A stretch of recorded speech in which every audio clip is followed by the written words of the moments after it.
The Equestrian Order of the Holy Sepulchre of Jerusalem is nearly 1,000 years old, started by our founder Godfrey de Bouillon at the time of the First Crusade.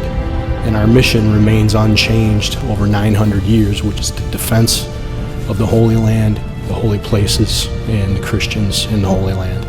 It's no longer that we strap on swords and ride horses to go forward to defend the rights of the Church, but instead we pledge our monetary support to pay for the upkeeping of the holy places in the Holy Land, and also to provide educational benefits to all people, regardless of whether they be Christian or not.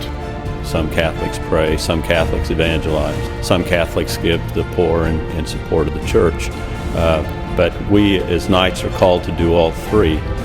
The Knights and Ladies of the Holy Sepulchre support the Latin Patriarch in his endeavor to keep the Christians in the Holy Land. We support schools, housing, education, and the Holy Family Hospital.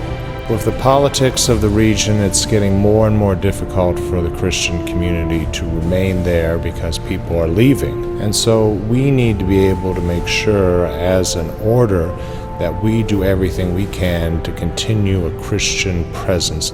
Much of the secular world doesn't realize the stabilizing influence that the Christians have in the Holy Land, despite representing only 2% of the population. Their presence essentially ensures that the Jewish community and the Muslim community don't have at one another. The only way for peace to have a chance in the Holy Land is for the Church to remain there, to do what she does best. If the Christian presence in the Holy Land were to disappear, the holy places would become nothing more than museums. We would not be able to worship in the places where salvation history took place. What does that say about us if we can't support the Catholic Church in the Holy Land to the extent that the Christians feel comfortable in remaining there? If we're no longer able to have those freedoms in our own cradle, it would certainly put the jeopardy of our faith throughout the world.